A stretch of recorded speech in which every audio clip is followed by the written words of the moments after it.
Hello friends, my name is Sumant और आज हम डिस्कस करेंगे ज्योग्राफी के वो क्वेश्चन जो यूपीएससी प्रीलिम्स 2008 में आए थे। तो चलिए देखते हैं पहला सवाल। Which one of the following straits is nearest to the international date line?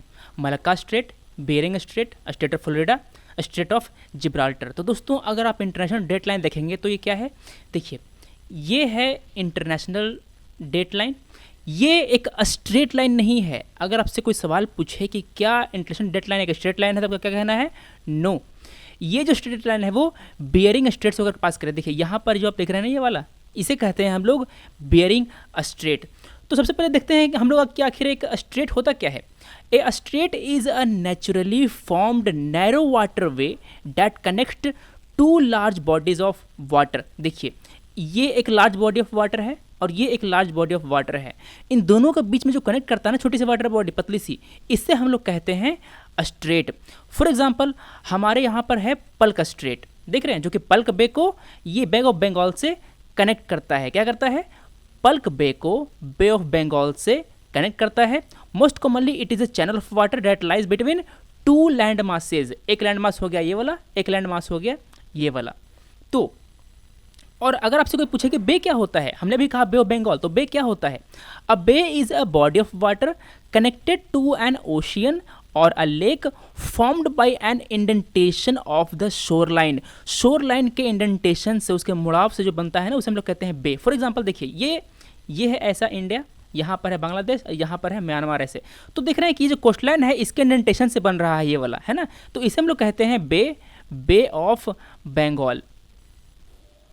देखिए यह है Palk strait which is a strait between Tamil Nadu and Mannar district of Sri Lanka. This strait connects bay of Bengal in the north east with the Palk bay in the south west. कई सारी नदियां जो है इनमें गिरती हैं, including Vaigai river of Tamil Nadu. The strait is named after Robert Palk who was a governor of Madras presidency 1755 से 1763 तक during the company Raj period.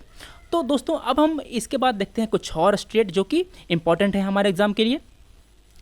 आपको मैंने जो बेरिंग स्ट्रेट है उसके बारे में तो मैंने बता ही दिया। देखिए इस बेरिंग स्ट्रेट से होकर के पास करता है हमारा इंटरनेशनल डेट लाइन। ये है गल्फ ऑफ अनाडर, ये है बेरिंग सी, और इसके नीचे आप आइएगा तो आपको मिलेगा क्या?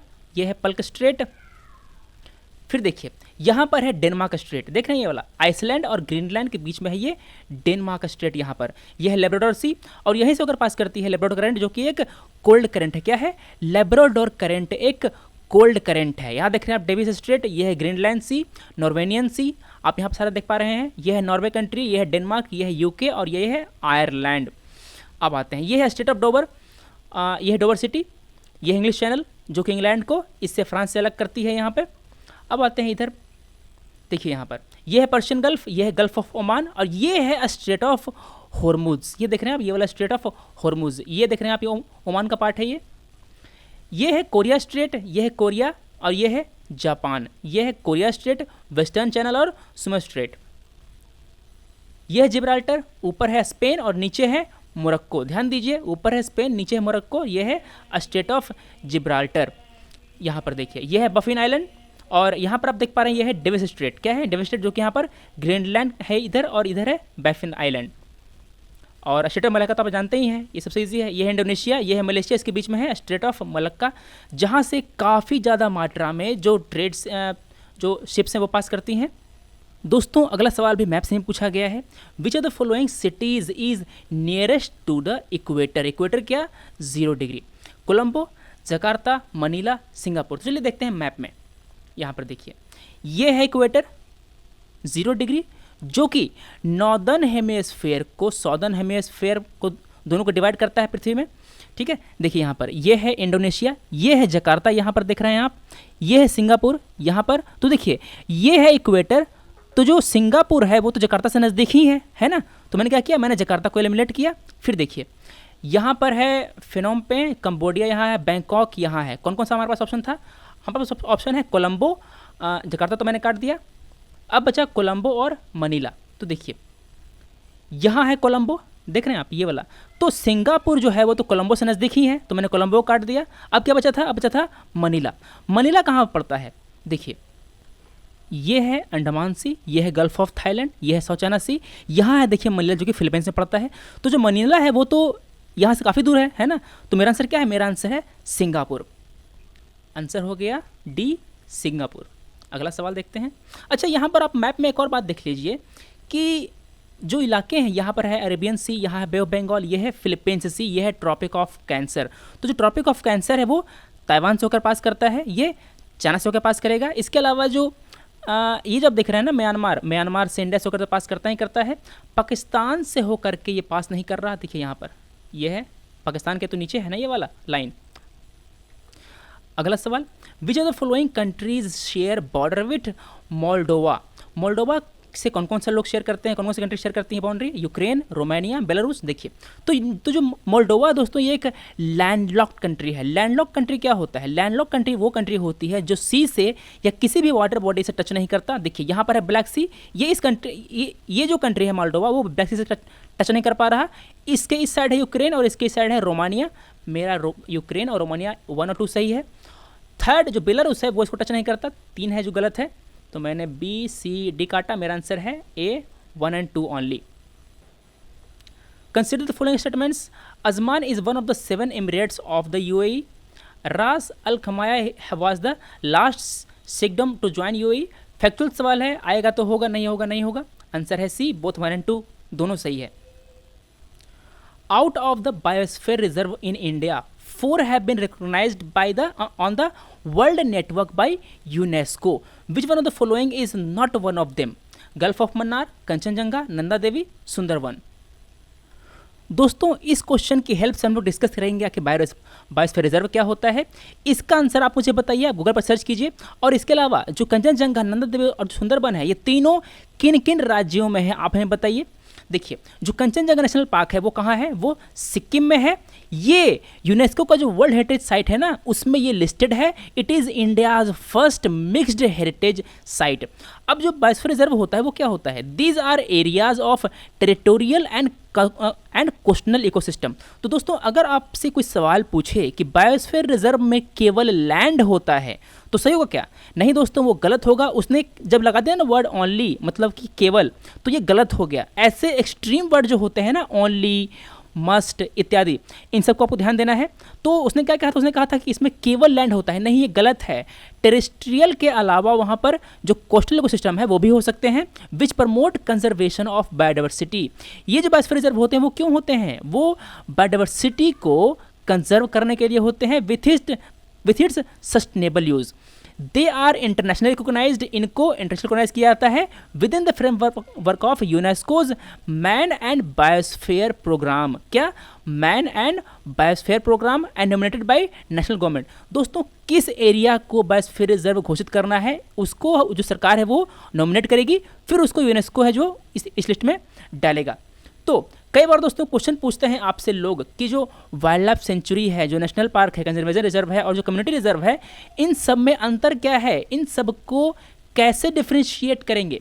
तो दोस्तों जो नेशनल पार्क हैं, वाइल्ड लाइफ सेंचुरी हैं, दोनों को हम प्रोटेक्टेड एरियाज़ कहते हैं। इनको डिक्लेयर किया जाता है वाइल्ड लाइफ प्रोटेक्शन एक्ट 1972 के अंतर्गत। किसके अंतर्गत, वाइल्ड लाइफ प्रोटेक्शन एक्ट 1972 के अंतर्गत। दोस्तों 2015 वाले प्रीलिम्स में एक क्वेश्चन आया था इन्वायरमेंटल प्रोटेक्शन एक्ट, तो उसको आप देख लीजिएगा। जो WPA 1972 है that provides for 4 types of protected area. दो तो मैंने बताया आपको कौन कौन से, वाइल्ड लाइफ सेंचुरी और नेशनल पार्क। इसके अलावा तो और होते हैं, कौन कौन से, conservation reserves and community reserve.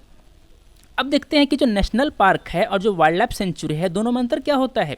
No human activity is allowed inside a national park. दोस्तों एक कोर होता है, एक बफर होता है, वैसे एरिया 3 तरह के एरिया होते हैं, उसमें देख लीजिएगा। तो जो नेशनल पार्क होते हैं उसमें कोई ह्यूमन एक्टिविटी अलाउड नहीं होती, मगर जो सेंचुरी होती है उसमें लिमिटेड एक्टिविटी अलाउड होती है। जो बायोस्फीयर रिजर्व होता है उसमें क्या होता है, उसमें लिमिटेड इकोनॉमिक एक्टिविटी अलाउड होती है। मतलब कि वहाँ पर आप सैंड की माइनिंग कर सकते हैं, आप जो स्टोन की माइनिंग कर सकते हैं, ये सब चीज़ें वहाँ पर परमिटेड होती है। तो इसका जवाब दीजिए आप। हम देखते हैं अगला सवाल अब। Which of the 2 countries follow China and India in decreasing order of their population? अभी दुनिया की सबसे मोस्ट पॉपुलेटेड कंट्री कौन सी है, वो है चाइना। चाइना के बाद आता है नीचे इंडिया का नंबर। इंडिया के बाद कौन सा कंट्री आता है? यूएस आता है। इसके बाद क्या आता है? इंडोनेशिया आता है, फिर आता है ब्राज़ील, फिर आता है पाकिस्तान, फिर नाइजीरिया एंड फिर बांग्लादेश। दोस्तों अब ध्यान दीजिए कि जो पाकिस्तान, नाइजीरिया, बांग्लादेश, खैर बांग्लादेश तो आपका लीस्ट डेवलप्ड कंट्री में आता है। किस में आता है? लीस्ट डेवलप्ड कंट्री में आता है। और ये जो बाकी जो कंट्री हैं वो सब डेवलपिंग कंट्री हैं। तो देखिए आखिर इन कंट्रीज़ में पॉपुलेशन हाई क्यों है? पाकिस्तान का जो लैंड मास है, इसका जो एरिया है, बांग्लादेश का जो एरिया है वो काफ़ी कम है, फिर भी यहाँ पर आपको इतनी ज़्यादा मात्रा में पॉपुलेशन देखने को मिलती है। क्यों? दोस्तों पिछले वीडियोज़ में हमने आपको एक्सप्लेन किया है कि जो डेमोग्राफी होता है उसका पैटर्न क्या होता है, उसका रास्ता क्या होता है। तो देखिए सबसे पहले क्या होती है, करीब 4 या 5 स्टेज होते हैं। स्टेज 1 में क्या होता है, देखिए जो बर्थ रेट होती है वो हाई होती है, डेथ रेट होती है वो हाई होती है। दोस्तों चूंकि डेथ रेट हाई होती है, क्यों? क्योंकि वहाँ पर जो मेडिकल फैसिलिटी होती है वो उतनी अच्छी नहीं होती, इसलिए जो लोग होते हैं वो ज़्यादा मरते हैं, जो बच्चे होते हैं वो ज़्यादा मरते हैं। तो इस कारण से जो फैमिली होती है उनमें एक मतलब उनकी एक मानसिकता होती है कि हम ज़्यादा बच्चे करेंगे। अब मान लेते हैं कि 4 कर रहे हैं, 4 में 2 सर्वाइव कर पा रहा है तो ठीक है। अगर 4 में से 3 सर्वाइव करने लग जाए या 4 में 4 सर्वाइव करने लग जाए तो क्या करेंगे? जो लोग हैं वो कम बच्चे करना करेंगे, शुरू करेंगे, है ना। तो इसी तरह से पहले बर्थ रेट और डेथ रेट दोनों हाई होता है, फिर क्या होता है, बर्थ रेट हाई ही होती है, डेथ रेट में थोड़ी सी कमी आती है। क्यों? क्योंकि जो मेडिकल फैसिलिटीज़ हैं वो थोड़ी सी अच्छी होती हैं। जो लोग बुखार से मरते थे, जो लोग छोटी बीमारी होती है उससे मरते थे, वो सब कम हो जाएगा, है ना। जो डेथ रेट होता है वो कम हो जाता है। तो अब क्या होगा, अब जो मरने वाले जो लोग हैं वो कम हो जाएंगे। इसलिए जो फैमिली होती है उनके पास एक इंसेंटिव रहता है कि भैया पहले 4 करते थे, अब 4 के अलावा तुम अब 3 ही करो, अब ज़्यादा बच्चे बचेंगे। तो देखिए डेथ रेट तो मेरा कम हो गया। अब जब उन्हें लगता है कि बर्थ रेट भी कम होने लगा तो क्या होना चाहिए, वहाँ पर बर्थ रेट भी हो जाएगा कम और डेथ रेट तो कम है ही, है ना। तो दोस्तों ये होते हैं स्टेजेस। पहला जो देख रहे हैं आप, बर्थ रेट डेथ रेट दोनों हाई है, ये कब होता है? ये तब होता है जब आपकी इकोनॉमिक डेवलपमेंट काफ़ी कम हो, काफ़ी कम। और जैसे जैसे आप ज़्यादा डेवलप करते जाएंगे धीरे धीरे, वैसे वैसे आपका जो बर्थ रेट है वो कम होता जाएगा, आपका जो डेथ रेट है वो कम होता जाएगा। तो हम देखते हैं कि जो जापान वगैरह है वहाँ पर जो बर्थ रेट है वो भी कम है, डेथ रेट भी है वो भी कम है। जापान है, यूएस है और जो यूरोपियन कंट्रीज़ हैं वहाँ पर ऐसा हमें देखने को मिलता है। तो यही कारण है कि जो पाकिस्तान है, नाइजीरिया, बांग्लादेश, इन सब कंट्रीज़ में जो पॉपुलेशन है वो हाई है। तो इसका आंसर क्या है? इसका आंसर है यूएस एंड इंडोनेशिया, क्योंकि जो चाइना है और इंडिया है इसके बाद कौन कौन सी कंट्री आती हैं? ये आती हैं यूएस और इंडोनेशिया। आंसर है बी। चलिए अब हम आते हैं अगले सवाल पर। With which of the following rivers is Omkareshwar project is associated? Chambal, Narmada, Tapi, Bhima. दोस्तों सीधा सवाल है, इसका आंसर है नर्मदा। ये जो ओमकारेश्वर प्रोजेक्ट है वो क्या है? वो एक ग्रेविटी डैम है ऑन नर्मदा रिवर। कहाँ पर? मध्य प्रदेश में। It is named after the Omkareshwar temple located just down stream of the river. मेरा आंसर क्या है? मेरा आंसर है बी, नर्मदा। अगला सवाल है स्टेट्स पे। In India how many states share coastline? तो देखिए जो कौन कौन से जो राज्य हैं वो जो तट हैं उसको छूते हैं। देखिए ये है गुजरात, ये तो छूता ही है। देखिए यहाँ पर अरेबियन सी है। महाराष्ट्र टच करता है अरेबियन सी को। कर्नाटका टच करता है अरेबियन सी को। यहाँ पर है गोवा छोटा सा, ये भी टच करता है अरेबियन सी को। केरला है, तमिलनाडु है, आंध्रा देख रहे हैं आप, उड़ीसा है और वेस्ट बंगाल है। तो अब गिनिया है, बताइए इसका आंसर क्या है। अगला सवाल देखते हैं। Which one of the following is the correct sequence in the decreasing order of production? क्या सबसे ज़्यादा प्रोड्यूस होता है, उसके बाद क्या होता है, उसके बाद क्या होता है, उसके बाद क्या होता है? Wheat, rice, pulse, course grains. तो दोस्तों वीट और राइस में, गेहूं और चावल में जो चावल होता है वो ज़्यादा होता है, वीट कम होता है। और जो वीट और राइस है वो पल्स और जो कोर्स सीरियल है, जो मोटे अनाज हैं, उससे तो ज़्यादा ही होता है। तो मेरा या तो राइस और वीट होगा। तो क्या है, मैंने काटा ए, मैंने काटा सी, क्योंकि वीट राइस तो होगा नहीं, राइस और वीट होगा। तो मेरा आंसर बी है या तो डी है। अब देखिए, अब मुझे देखना है कि पल्स ज़्यादा होता है या कोर्स सीरियल वो ज़्यादा होता है। तो दोस्तों जो कोर्स सीरियल है वो ज़्यादा होता है, पल्स कम होता है। देखिए आप यहाँ पर राइस कितना था 2015-16 में, जो राइस था वो कितना था, ये था 103.36 million bales of 1 kilogram each. जो बोरियाँ होती हैं, मान लीजिए इसको, चलिए मान लेते हैं कि 103 बोरी हुई थी। वीट कितना हुआ 94 बोरी। कोर्स ग्रेन कितना हुआ 37.78 बोरी। और जो पल्सेज हैं वो कितना हुआ 17.06 बोरी। देख रहे हैं। तो सबसे ज़्यादा क्या है, सबसे ज़्यादा राइस है, फिर वीट है, फिर कोर्स ग्रेन है, कोर्स सीरियल है, फिर है पल्सेज। तो आंसर क्या है? आंसर है डी। दोस्तों ये क्वेश्चन है सैचुरेशन टाइप का। एसेशन कह रहा है द रिवर काली नदी। दोस्तों ये कालिंदी नहीं है, ये काली नदी है। कालिंदी और काली नदी दोनों अलग अलग नदियां हैं जो अलग अलग राज्यों में है। Kali Nadi is an east flowing river in southern part of India. Kali Nadi southern India में तो है मगर वो ईस्ट फ्लोइंग रिवर नहीं है। ये जो काली नदी है वो जाकर के अरेबियन सी में गिरती है। तो दोस्तों ये है भारत। अगर कोई भी नदी, अगर भारत की कोई भी नदी नॉर्दर्न या साउदर्न कोई भी नदी अगर जाकर के अरेबियन सी में गिरेगी तो वो किस तरह की नदी हुई? वो तो वेस्ट फ्लोइंग रिवर हुई ना, क्यों? है ना? तो मेरा आंसर क्या है? देखिए एसेशन है जो क्या होगा, ये तो गलत हो गया। मेरा कौन सा मैच किया? मेरा ए इज़ फॉल्स, केवल डी ऑप्शन में है। मेरा आंसर है डी। और जो रीजन है वो तो सही है। तो देखिए जो काली रिवर है इसे हम लोग कहते हैं काली नदी। ये कहाँ है? ये कारवार में है, कर्नाटका में। इसलिए हमने कहा था कि ये सॉदर्न पार्ट है का एक रिवर है। ये दिग्गी में उठती है, ये दिग्गी में राइज होती है और इस पर कई सारे डैम बने हुए हैं for the generation of electricity. और जो कालिंदी रिवर है, ध्यान दीजिए जो कालिंदी रिवर है वो कहाँ है? ये वेस्ट बंगाल में है। तो दोनों में अंतर है दोस्तों, ध्यान दीजिएगा। काली नदी ये अलग है और कालिंदी नदी ये अलग है। ये क्वेश्चन है दोस्तों हमारे जो मिनरल रिसोर्सेज हैं उस पर। सवाल कह रहा है consider the following statements.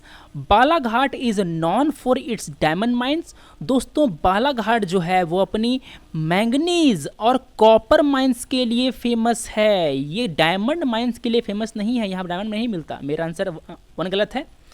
Majhgaon is known for its manganese deposit. सही है क्या? नहीं दोस्तों ये डायमंड के लिए फेमस है। तो उन्होंने क्या किया था? उन्होंने चेंज कर दिया था। तो मेरा सेकंड भी गलत हो गया। मेरा 1 और 2 बोथ रॉन्ग है। तो मेरा क्या है? नाइदर 1 और 2 आर करेक्ट। दोस्तों भारत का जो 80% मैंगनीज है वो बालाघाट से आता है। मतलब कि जब भारत अगर 100 किलो मैंगनीज प्रोड्यूस करता है तो 100 किलो में से जो 80 किलो है वो बालाघाट से आएगा।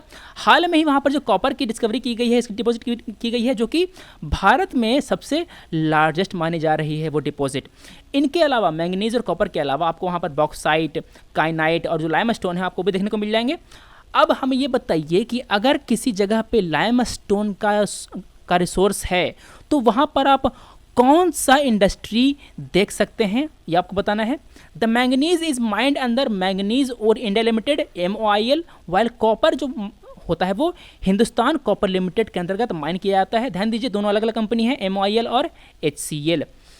इसका जो 50% एरिया है वो फॉरेस्ट से ढका हुआ है। यहाँ पर आपको टीक, साल, बम्बू और साजा देखने को मिल जाएंगे। बात हुई है बालाघाट की, बात हुई है इसकी जो मैंगनीज है उसकी। तो हम देख लेते हैं मैंगनीज के बारे में। मैंगनीज का जो लीडिंग प्रोड्यूसर है वो कौन है? उड़ीसा है। यहाँ पर आपको जो बोनाई है, केंदुआ झार है, सुंदरगढ़ है, गंगपुर, कोरापुत, कालाहांडी एंड बोलांगीर, ये सब जो है वो उड़ीसा के मेन रीजन है जहाँ पर आपको मिलेगा मैंगनीज। इसके अलावा जो कर्नाटका है यहाँ पर आपको धारवाड़, बल्लारी, बेलागावी, नॉर्थ कनाडा ये सब रीजन है आपको मिल जाएंगे। मतलब कि उड़ीसा में, कर्नाटका में, महाराष्ट्र में और मध्य प्रदेश में, इनमें आपको मिल जाएगा मैंगनीज। अब आते हैं बॉक्साइट पे। जो उड़ीसा है it is also the largest producer of bauxite in India. तो जो मैंगनीज और बॉक्साइट दोनों में जो उड़ीसा है वो लीडिंग प्रोड्यूसर है। इसमें भी आपको कालाहांडी है, संबलपुर है, बोलांगीर है, कोरापुत है, यहाँ पर आपको मिल जाएंगे सारे बॉक्साइट। और देखिए उड़ीसा तो हो गया, छत्तीसगढ़ में मिलता है ये, MP में मिलेगा ये, और महाराष्ट्र का जो थाना है, कोलाबा है, रत्नागिरी, सतारा, पुणे, कोल्हापुर, इस सब में आपको बॉक्साइट मिल जाएगा। अब देखते हैं कॉपर। कॉपर कहाँ कहाँ मिलेगा हमको? झारखंड में, MP में, राजस्थान में।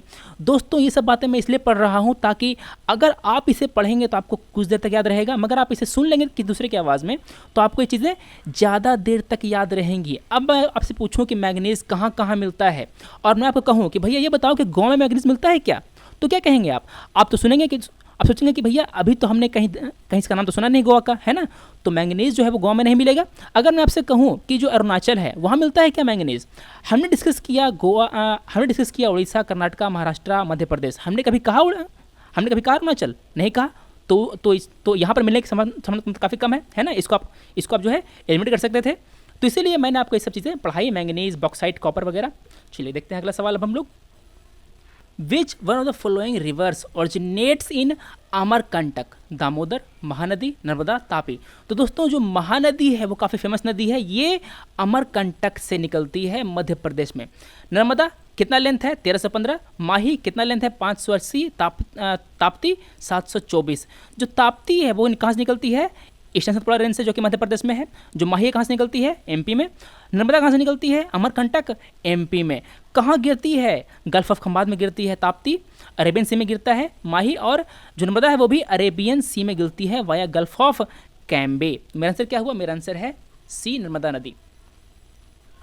दोस्तों इसके अलावा हमने मेंशन किया है जो नदी वेस्टर्न घाट की वो वाली, कावेरी है, कृष्णा है, गोदावरी है, तुंगभद्रा है, ये सब चारों ये वेस्टर्न घाट की नदियां हैं। लेंथ कितना है 765, 1400, 1465 और 531। तो अगर आपसे कोई पूछे कि कृष्णा, गोदावरी और तुंगभद्रा में सबसे छोटी नदी कौन सी है, तो क्या होगा आंसर, तुंगभद्रा। बाकी है 1400 की, और जो तुंगभद्रा वो कितने की है, ये 531 की है। तो जो कावेरी कहाँ से निकलती है वेस्टर्न घाट से, कर्नाटका में।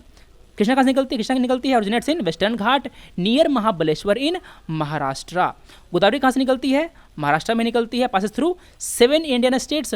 तुंगभद्रा कहाँ से, it is a tributary of Krishna. ध्यान दीजिए जो तुंगभद्रा है वो कृष्णा की एक ट्रिब्यूटरी है जो कि कर्नाटका में निकलती है। कावेरी ये ईस्ट फ्लोइंग रिवर है, बे ऑफ बंगाल गिरती है। कृष्णा ये भी ईस्ट फ्लोइंग रिवर है, ये ईस्ट फ्लोइंग है, ईस्ट में जाकर के बे ऑफ बंगाल गिरती है नियर आंध्र प्रदेश। गोदावरी ये बीच में गिरती है बे ऑफ बंगाल में। तुंगभद्रा ये कृष्णा को ज्वाइन करती है along the border of Telangana and Andhra Pradesh. चलिए अब कुछ और नदियां हैं, ये 6 नदियां हैं, इंडस, चेनाब, झेलम, रावी, सतलज, ब्यास। कहाँ से निकलती हैं, कितना लेंथ मैंने मेंशन कर दिया है। इनमें से सबसे जो लंबी नदी है वो कौन सी है, इंडस, 3180 किलोमीटर लेंथ है इसका। कहाँ से निकलती है, तिब्बतन प्लेटू, इंटर करती है इंडिया में जम्मू कश्मीर में। चेनाब कहाँ से निकलती है, upper Himalaya in the Spiti district of Himachal Pradesh. ध्यान दीजिए दोस्तों जो स्पीति डिस्ट्रिक्ट है ना ये हिमाचल प्रदेश में है। तो यहाँ पर आपको कुछ चीज़ें मिल जाएगी देखने को, धार्मिक चीज़ें मिल जाएंगी, इसको आप ध्यान दीजिएगा। जो झेलम है वो क्या है, it is a tributary of Chenab, और ये क्या करती है वो चेनाब से जाकर मर्ज करती है। क्यों, क्योंकि ये ट्रिब्यूटरी ही तो है चेनाब की। रावी है, रावी कहाँ से निकलती है, ये 12 भंगल से, कांगड़ा डिस्ट्रिक्ट हिमाचल प्रदेश। सतलज कहाँ से निकलती है, ये एक जो इंडस है उसकी ट्रिब्यूटरी है ये जो है वो तिब्बत में शुरू होती है। और ब्यास क्या है, Beas rises Himalaya in central Himachal Pradesh. ये जाकर के जो सतलज है उसको ज्वाइन करती है। Sutlej meets Beas river in Pakistan and ends at Arabian sea. ठीक है, अगला क्वेश्चन है दोस्तों सोलर सिस्टम से, in order of their distance from the sun which of the following places lie between Mars and Uranus. तो आपको याद रखना है सबसे पहले क्या है, मरकरी, वेनस, अर्थ, मार्स। इतना तो रख लेंगे ना आप चार, आप बस 4 याद कर लीजिए। इसके बाद अब क्या लगाइए, इसके बाद लगाइए आप जेसन, JSUN। जे क्या है, जुपिटर, एस है सैटर्न, यू है यूरेनस और एन है नेपच्यून। जो 4 जो होंगे वो सबसे ईजी होंगे, आपको तो याद होंगे ही, मरकरी, वेनस, अर्थ और मार्स। इसके अलावा जो 4 हैं वो क्या है, जेसन, जे और SUN, सूरज है ना, सूरज वाला एस। तो देखिए क्या कह रहा है, ये कह रहा है कि जो प्लेनेट जो कि लाई करते हैं मार्स और यूरेनस के बीच में वो कौन से हैं, यहाँ है मार्स और यहाँ है यूरेनस। कौन लाई किया, जुपिटर एंड सैटर्न। तो in order of their distance from the sun. दोस्तों जब हम यहाँ से शुरू करते हैं ना, देखिए यहाँ पर है सन, यहाँ से डिस्टेंस बढ़ती जाती है। सबसे दूर ग्रह कौन सा है, सबसे दूर ग्रह हमारा नेपच्यून है। सबसे नज़दीक कौन सा है, सबसे नज़दीक है मरकरी। तो पहले आ गया मार्स, फिर आया जुपिटर, फिर है सैटर्न, फिर है यूरेनस। मेरा आंसर क्या हुआ, मेरा आंसर हुआ Jupiter and Saturn, B is the right answer. देखिए दोस्तों ये जो फिगर देख रहे हैं आप, ये आपके क्लास 6 की ज्योग्राफी है, हमने वहाँ से लिया है। यहाँ पर देख रहे हैं आप एस्टेरॉयड बेल्ट है, और जो प्लूटो है उसके बाद आपको मिलेगा जो ऐसे ही एक बेल्ट इसके प्लूटो के उस पार भी है। तो देखिए Mercury, Venus, Earth and Mars, इसको हम लोग कहते हैं इनर प्लैनेट्स। और बाकी जो बच गए ना, जेसन, जुपिटर, सैटर्न, यूरेनस और प्लूटो, इसको हम लोग कहते हैं एक्सटर्नल प्लैनेट या आउटर प्लैनेट। ठीक है, तो यहाँ पर हमने मेंशन किया है सभी जो ग्रह हैं उसके बारे में, और उसके जो एक्सिस पे कितने दिन रोटेट करता है ये, और जो सन है उसके अराउंड कितने दिन रोटेट करता है ये। तो देखिए आप इसको। अगला सवाल है दोस्तों वेस्टर्न घाट से, which of the following hills are found where at eastern Ghat and western Ghat meet. पिछले लेक्चर्स में मैंने आपसे एक क्वेश्चन पूछा था कि आपको उस हिल का नाम बताना है जहाँ पर ईस्टर्न घाट, यह ईस्टर्न घाट और वेस्टर्न घाट, जहाँ पर दोनों घाट आकर के मिलती हैं, वो कौन सा हिल है? वो है नीलगिरी हिल। सिंपल सा क्वेश्चन था जीके का। Nilgiri hill are at the junction of eastern and western ghat of the Sahyadri hill. दोस्तों ये जो वेस्टर्न घाट है उसको अलग अलग राज्यों में अलग अलग नाम से पुकारा जाता है। अगर आप महाराष्ट्र में होंगे तो आप इसे कहेंगे सह्याद्री, कर्नाटका में होंगे तो आप कहेंगे नीलगिरी हिल्स, तमिलनाडु में होंगे तो क्या कहेंगे आप? नीलगिरी कहेंगे। और जो अगर आप केरला में होंगे तो आप कहेंगे वो आप अन्नामलाई एंड कार्डामोम हिल्स। तो देखिए यहाँ पर आप देख रहे हैं वेस्टर्न घाट, इसका जो शुरुआत है वो कहाँ से है? वो तापी से आपको पूरा कन्याकुमारी देखने को मिलेगा। इसकी लेंथ कितनी है? करीब 1500 किलोमीटर है। कितना है एरिया? 1.6 lakh kilometre square. ध्यान दीजिए किलोमीटर स्क्वायर हमने कहा, किलोमीटर स्क्वायर ये एरिया का यूनिट है। अगर मैं कहता किलोमीटर, वो क्या है? ये लेंथ का यूनिट है। तो about 30% of the area western Ghat region lie under forest. ये 6 स्टेट से होकर के पास करता है। कौन कौन? गुजरात, महाराष्ट्र, गोवा, कर्नाटका, केरला, तमिलनाडु। कौन कौन से? 6 हैं, गुजरात, महाराष्ट्र, गोवा, कर्नाटका, केरला एंड तमिलनाडु। आप भूलेंगे नहीं। 3 इंपॉर्टेंट पासेज है यहाँ पर, थाला घाट, भोर घाट, पाल घाट। कौन कौन से? थाल घाट, भोर घाट, पाल घाट। तो इसको ध्यान दीजिएगा आप। अब हम देखते हैं कि जो ईस्टर्न घाट है और जो वेस्टर्न घाट है उसके बीच में क्या डिफरेंस है। वेस्टर्न घाट जो है वो कंटिन्यूअस है, जो ईस्टर्न घाट है वो डिसकंटिन्यूअस है। क्यों? बिकॉज रिवर्स के डेल्टा की वजह से जिसको काट देती हैं। जो एवरेज हाइट है वेस्टर्न घाट की वो ज़्यादा है, जो ईस्टर्न घाट की जो हाइट है वो कम है। और जो इसका जो हाईएस्ट पीक है कौन है? अन्नामुड़ी। और जो दाऊदी मुंडा है वो है क्या? वो है ईस्टर्न घाट का सबसे हाईएस्ट पीक। मगर दोस्तों आपको कहीं कहीं ये भी देखने को मिल जाएगा कि जो जिंगाकंदा पीक है ये दाऊदी से ज़्यादा ऊंचा है। तो आप देख लीजिए, ध्यान से देख लीजिएगा। जो फास्ट फ्लोइंग रिवर है इसमें वेस्टर्न घाट में डेल्टा नहीं बनाती, और जो ईस्टर्न घाट में जो रिवर है वो डेल्टा बनाती हैं। जैसे कि आप देख सकते हैं जो कावेरी है, गोदावरी वगैरह से बनाती है डेल्टा। नर्मदा तापी ये है west flowing river. Godavari, Krishna, Kaveri ये सब वेस्टर्न घाट में शुरू होती हैं। वेस्टर्न घाट से शुरू होकर के वो बे ऑफ बंगाल में गिरती हैं। अब देखिए ये जो नदियां हैं वो कहाँ गिरती हैं? अरेबियन सी में। ये कहाँ गिरती है? ये गिरती हैं बे ऑफ बंगाल में। नीलगिरी हिल कनेक्ट वेस्टर्न एंड ईस्टर्न घाट। ये सब जो फैक्ट आप याद रखिए। हम देखते हैं अगला सवाल। यहाँ पर आपको दिया गया है ट्रिब्यूटरी रिवर, यहाँ पर आपको दिया गया है मेन रिवर। चंबल, सोन, मानस। सोन किसकी ट्रिब्यूटरी है? सोन यमुना की ट्रिब्यूटरी है क्या? नहीं, सोन गंगा की ट्रिब्यूटरी है। समझ रहे हैं? तो मेरा सेकंड हो गया गलत। मैंने क्या किया? मैंने काटा ए, मैंने काटा बी और सी। मेरा आंसर आराम से आ गया डी। मुझे ए और 3 देखने को जरूरत नहीं पड़ी। वैसे जो मानस है वो ब्रह्मपुत्र की ट्रिब्यूटरी है, और जो चंबल है वो नर्मदा की ट्रिब्यूटरी नहीं है। मेरा पहला गलत हो गया। मेरा आंसर क्या है? 3 ओनली। अगला सवाल है salt water crocodile is found in Andaman and Nicobar. ये अंडमान एंड निकोबार के अलावा जो उड़ीसा का जो भटकर्निका वाइल्ड लाइफ सेंचुरी है ना, ध्यान दीजिए ये काफ़ी इंपॉर्टेंट वाइल्ड लाइफ सेंचुरी है। क्या नाम है इसका? भिटकर्निका वाइल्ड लाइफ सेंचुरी। कहाँ है? उड़ीसा में है। यहाँ पर भी ये पाई जाती है। कहाँ कहाँ? अंडमान में, उड़ीसा में, और जो सुंदरबन का जो कुछ पार्ट है ना आपको वहाँ पर देखने को मिल जाएगा। तो मेरा पहला सही है। Shrew and tapir are found in western ghat of the Malabar region. ये गलत है। मेरा आंसर क्या है? 1 ओनली। ये जो है वो आपको कहाँ मिलेगा? ये आपको जो नॉर्थ है वहाँ पर जो ग्रेट हिमालय रेंज है आपको वो देखने को मिलेगा। देखिए यहाँ पर आपको वाइल्ड शिप्स, गोट्स, मरखर, इब्रू, श्रीव एंड तापिर देखने को मिलेंगे आपको इन हिमालयन रेंजेस में। मेरा सेकंड है वो गलत है। मेरा आंसर क्या है? 1 ओनली। अगला सवाल है in which of the following states are Namchik Namphuk coalfields located. ये अभी हाल में ही न्यूज़ में था। इसका आंसर क्या है? इसका आंसर है अरुणाचल प्रदेश। आप इसको देख सकते हैं। तो दोस्तों अगर आप न्यूज़ पढ़ते होंगे पेपर में तो देखिए आपकी हेडलाइन क्या है? Why dropping Namchik Namphuk mine from coal auction is good for Arunachal. इसको पढ़ करके आप क्या लगता है ये कहाँ होगा कोल माइन? ये तो अरुणाचल में ही होगा। हमें देख के तो लग रहा है आंसर। तो देखिए अगर आप न्यूज़ पढ़ते होंगे और आपको एग्जाम हॉल में अगर याद नहीं भी होगा तब भी आप एक गेस लगा सकते हैं कि ये जो है वो कोलफील्ड आपको अरुणाचल में देखने को मिलेंगी। वैसे ही एक सवाल आया था 2016 प्रीलिम्स में, डॉक्टर्स विदाउट बॉर्डर्स। दोस्तों ये कोई बड़ी न्यूज़ नहीं थी। द हिंदू में एक फ़ोटो छपी थी जहाँ पर वो लोग जो थे जो सीरिया से पास कर जो भागते थे यूरोप में, वो लोग डूब जाते मेडिटेरेनियन में जा करके। तो जब नाव डूबती थी ना तो ये जो लोग उसको बचाते थे।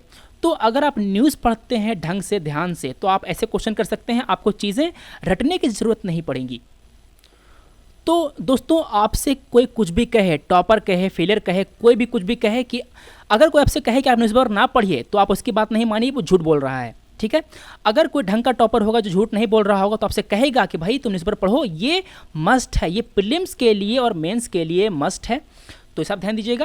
अगला सवाल है, which of the following minerals found in natural way in district state of Chhattisgarh? Bauxite, dolomite, iron ore and tin. तो दोस्तों इनमें से चारों मिलता है, बॉक्साइट भी मिलता है, डोलोमाइट मिलता है, आयरन और टीन चारों मिलता है छत्तीसगढ़ में। आंसर क्या है? आंसर है डी। देखिए यहाँ पर आपको जो कोल है, आयरन है, bauxite, dolomite, limestone and teen सब मिलेगा आपको यहाँ पर। यहाँ पर जो छत्तीसगढ़ के जो जिले हैं वहाँ पर मैंने आपको मेंशन कर देखिए, यहाँ पर बस्तर का जो जिला है छत्तीसगढ़ का, वहाँ पर आपको टीन मिल जाएगा, यहाँ पर आपको ग्रेनाइट मिल जाएगा, मार्बल है, गार्नेट है, लाइमस्टोन है, आयरन और डोलोमाइट, बॉक्साइट आपको सब बस्तर में ही मिल जाएगा।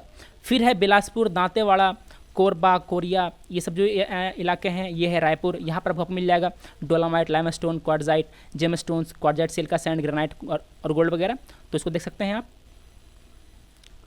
On which of the following rivers is the Tehri hydro power complex located? Alaknanda, Bhagirathi, Dhauliganga, Mandakini. तो दोस्तों सिंपल फैक्चुअल सवाल था, टेहरी है किस पर? भागीरथी रिवर पर। इसके 3 पार्ट हैं, Tehri dam, Koteshwar hydro electric project और टेहरी पंप स्टोरेज प्लांट। ये पूरा कितना हुआ? 1000 और 400, 2400 मेगावाट का ये प्रोजेक्ट है। ध्यान दीजिए, ये 2400 मेगावाट का प्रोजेक्ट है। अगला सवाल भी फैक्चुअल सवाल है दोस्तों। कपिलधारा फॉल्स ये गोदावरी पर नहीं है। मैंने काटा ए, सी, डी, क्या आंसर उठ के? बी आया। जोग फॉल किस पे है? शरावती पर है। शिव समुद्रम फॉल्स किस पे है? ये कावेरी पर है। 3 और 2 दोनों सही है, आंसर है 2 और 3। इस क्वेश्चन में दोस्तों आपको कुछ दिया गया इरिगेशन प्रोजेक्ट, कुछ दिया गया आपको स्टेट्स, दमनगंगा, गिरना, पंबा। तो पंबा तो केरला में है, गिरना महाराष्ट्र में है और दमनगंगा ये गुजरात में है। तो मेरा 1, 2 और 3 तीनों सही है दोस्तों। ये हाल में ही न्यूज़ में था, Damanganga Pinjal river link project will solve Mumbai's water woes, ये कहना था उमा भारती का।